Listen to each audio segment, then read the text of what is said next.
په سورة اللقمان کې د لقمان علیه السلام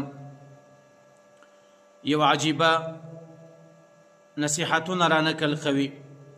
لقمان علیه السلام هغه شخصیت دی چې د له 4,000 انبیاء کرامو سره ملاقات شوی دی. دی فرمایي چې په دغو 4,000 انبیاء کرامو په ملاقات باندې ما له دوی څخه 8 خبرې زده کړي.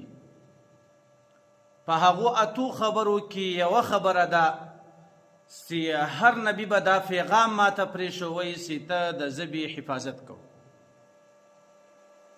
د ژبې د حفاظت لپاره حضرت ابو هریره رضی الله عنه په دې باره کې د الله له رسول څخه ډېر روایات را نقل کړي.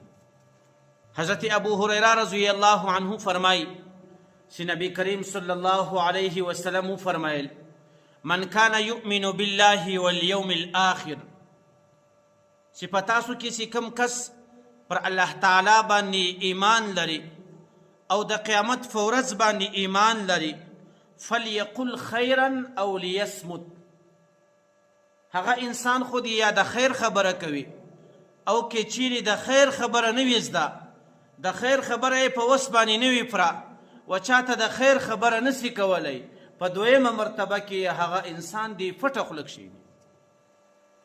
ځکه په پټه خوله کې د انسان دپاره غټې کامیابیانې دي.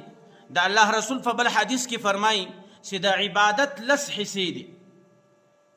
د عبادت په 10 حصو کې 9 حصې چې عبادت ته هغه په پټه خوله کې ده، چې انسان خاموشه ناست وي. ځکه په خاموشي کې له انسان څخه غیبت نه کیږي، له انسان څخه د یو چا په برابر باندې د هغه عزت نه لوټیږي، د یو چا عیبونه و یو چا ته نه بیانوي، درواغ نه ځینې ویل کیږي.